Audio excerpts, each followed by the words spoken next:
Shabbat Shalom. My name is Rabbi Sarah Tasman, and it is such a pleasure to be here as a Shabbat Scholar. This week's Parsha is called Chayyai Sarah, and in the opening verse, we read that Sarah's lifetime, the span of Sarah's life, came to 127 years. We read that Abraham came to mourn and to weep for her, and then he got up and secured a place to bury her. Abraham acquires the fields and the cave of Machpelah in the land of Canaan, now Hebron. And though this parsha is called Chayyai Sarah, we don't really hear too much about her life. We do hear in the next chapter that Abraham was old and advanced in age, and he began making preparations to send his servant to find a wife for his son Isaac. Later on in the Parsha, after Isaac and Rebekah get together, Abraham married another woman named Keturah, and then Abraham died, and his sons Isaac and Ishmael buried him in the cave of Machpelah, where Sarah is also buried. The text tells us that God blessed Isaac after his parents' deaths, and the Parsha ends with the lineage of Ishmael upon his death as well. The text of the Torah is sparse. Sometimes it is so matter-of-fact. The text doesn't tell us much about what Abraham went through, or what Isaac and Ishmael went through, or about any of the rites and rituals that we have today that make this period called Avelut, of mourning. As someone who helps other people through life transitions and life cycle events, this really jumped out at me. The lack of any mention about the rites and rituals of mourning in this parsha. Reading this, I had so many questions about how they must have felt after Sarah's death and again after Abraham's death. How did they honor her life and acknowledge everything that Abraham and Sarah had been through on their journey? Did any of their community come to visit to offer condolences and comfort? This leaves us so much to ponder. Because this parsha is called Chayyai Sarah, we might expect there to be more about her life and her legacy. However, much of that comes from the Midrashim, the stories and the commentaries on the Torah that teach us that Sarah was considered the mother of all converts, providing support and sustenance to all of them and all of those who joined her and Abraham on their journey. According to a midrash on this parsha, the Shekhinah, the divine presence of God, dwelled above her tent. And according to the Talmud, the rabbinic compendium of legal discourse, Sarah was also considered one of the 7 female prophetesses. However, in the text of Genesis, we don't hear those stories. And we don't hear much about how our characters managed through their life transitions. But that is the topic that I want to move to now.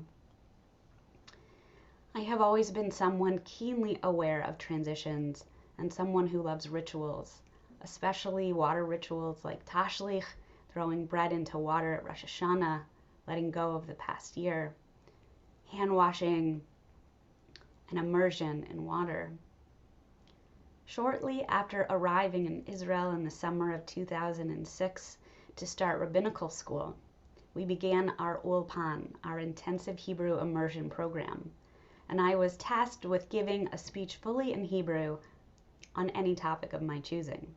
I spoke about mikvah and water rituals for life transitions, and then I led my class outside, asked them to take off their socks and shoes, and walk them into the fountain in the courtyard. I asked everyone to stand in the shallow pool there, affirming their immersion in our rabbinical studies by immersing our feet in water. After that year, when I returned to Boston, I participated in an intensive 7-week mikvah guide training at Mayim Chaim Living Waters Community Mikvah and Education Center, not far from my rabbinical school in Newton, Massachusetts.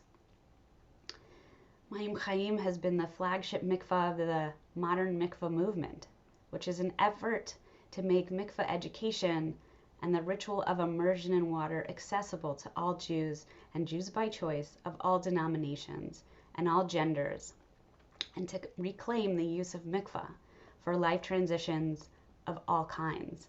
And as a pluralistic education center, the mikvah also hosts classes, workshops, and trainings. I have since gone on to become a faculty member and program developer at the Adath Israel Community Mikvah, where I live in Washington, D.C.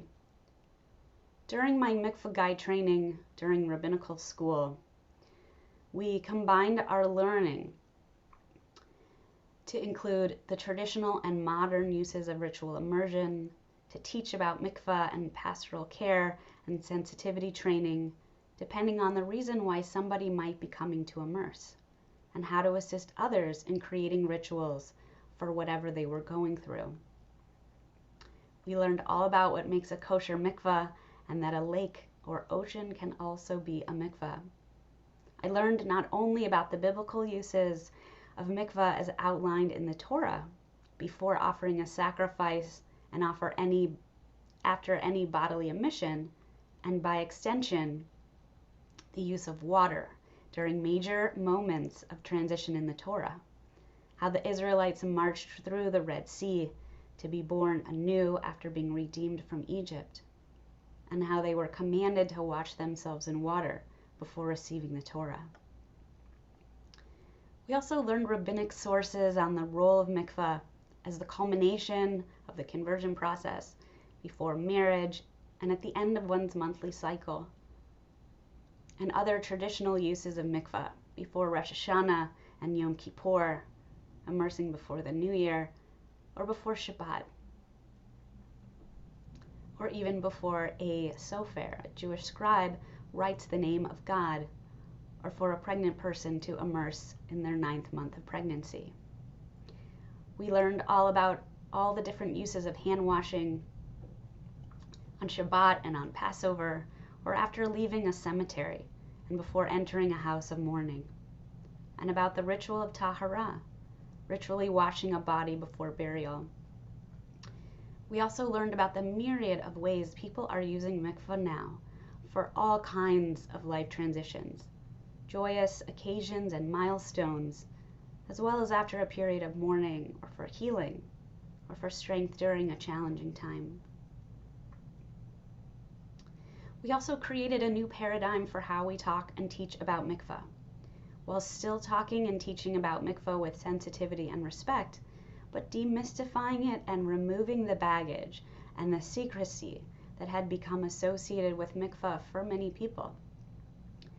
Mikvah has been reclaimed as a simple and beautiful way to mark and prepare for a life transition or a moment in time, no longer using the ancient language of needing to immerse because of ritual impurity, but now using language of moving to a state of becoming ready for whatever is yet to come.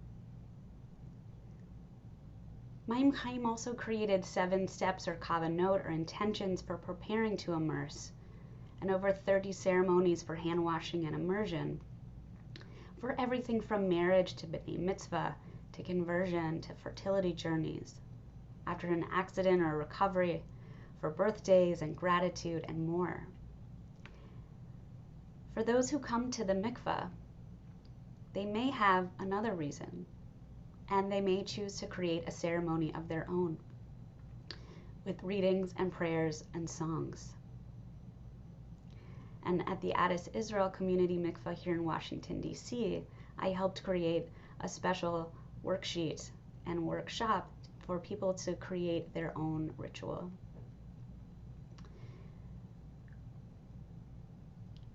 Over the past decade, I have guided immersions for so many different occasions, officiated at conversions for adults and babies, and created new rituals for those marking transitions at all different kinds of stages of life. After rape and trauma, after miscarriage, before an upcoming graduation, for moving out of the house that someone lived in for 40 years, and I have trained other mikvah guides and other ritual facilitators. When I moved to Washington, D.C., I became a faculty member and program developer at our community mikveh at Adath Israel Synagogue. Last year, we launched a monthly continuing education program called Well Bodies that isn't just about mikveh per se, but mikveh is the backdrop of our learning.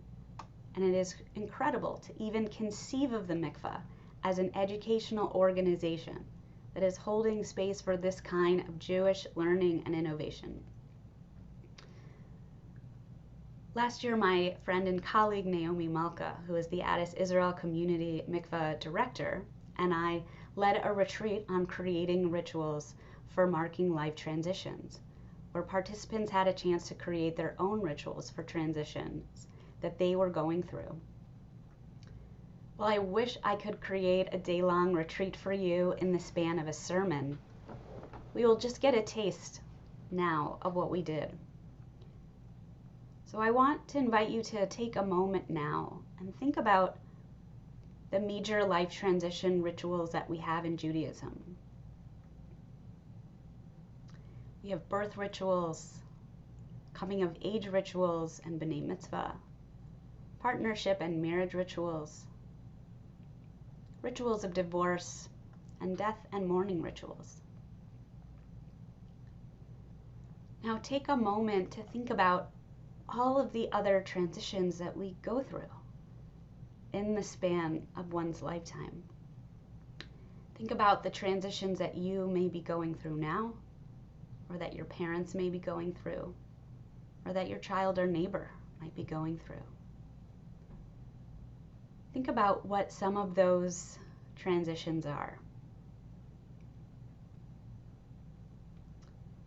I'd like to offer you the chance now to take some time to go inward and check in with yourself about any transitions that you might be going through now. So take a moment to close your eyes and begin to deepen your breath. Name a transition that you're going through now and ask yourself, what am I feeling about this transition? Is it hard? Is it exciting? Is it confusing? Am I preparing for this transition? Or am I going through it right now and in the thick of it? Or am I past it already and ready to move forward somehow? Now imagine that you are at your favorite body of water.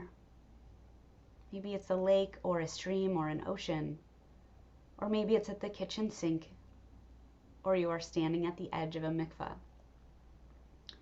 Imagine you have before you a beautiful hand-washing cup that has two handles. It's about the size of an extra large mug, not quite as big as a pitcher of water. Imagine it, see this hand-washing cup in your mind's eye as it is filled with warm water. Now take a moment to imagine holding the hand-washing cup in your hands. The handles are facing you. Consider a life transition that you are marking right now. Maybe it's a big transition or a little one. Maybe it's simply preparing for something else you are preparing to go through, or something that you're going through right now. Now imagine holding the cup, taking the handle on the right in your right hand and pouring the water over your left hand. As you pour the water over your hand, imagine letting go, a release, a washing away. As you let this water pour over your hand, let the water take with it anything that you no longer need, helping you let go of anything you need to let go of. Then take the cup in your left hand, holding on to the left handle. Consider any hopes that you have for the future, anything you wish for as it relates to this transition. Make that wish or set that intention. And when you are ready, imagine pouring the water from the cup over your right hand. Let the water hold and carry forth your wishes and your hopes and your prayers for the future. And when you are ready, set down the cup. Take a deep breath. Take a moment to notice what you are feeling in the present moment. Notice any feelings or emotions or sensations. Take another breath in and then exhale. Offer gratitude for this present moment.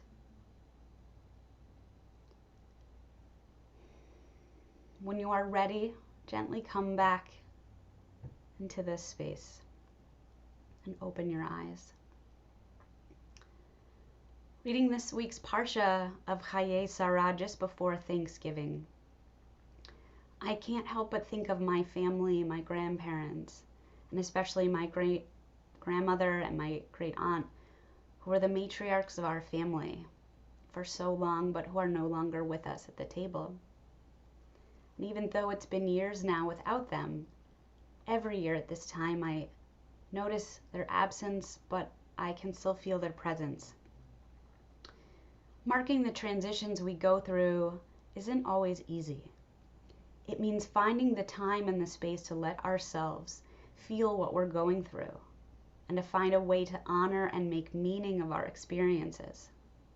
In our rushed and busy lives, we are pulled in so many directions with competing responsibilities, it might seem impossible to take time for ourselves. But our tradition gives us this framework and this structure to integrate time to check in with ourselves. And sometimes we do this through communal rituals and blessings, and sometimes it's through personal practices and private moments. Whether it's weekly on Shabbat, or monthly with the new moon, or it's yearly on a yard site, or every year at Thanksgiving or another family gathering. Our tradition not only gives us these times, but also the rituals that can help us mark the transitions and the moments in our lives. Whether it's by taking an extra moment for reflection during candle lighting, or hand washing, or making an appointment to immerse in the mikveh or another body of water, or whether it's creating a special ritual of your own.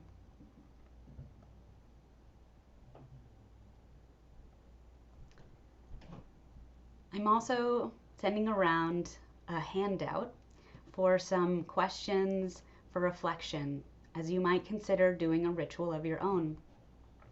There are so many moments we can take advantage of to remind ourselves to be present in the moment, to be present in our task at hand, to be present to what we are feeling and experiencing. When we give ourselves the chance to do so, then we can take the time to really mark the big and small transitions that we're going through, and we can feel even more connected to ourselves and to others, and to live more fully mindful and integrated lives. I want to wish you a Shabbat Shalom and many, many blessings.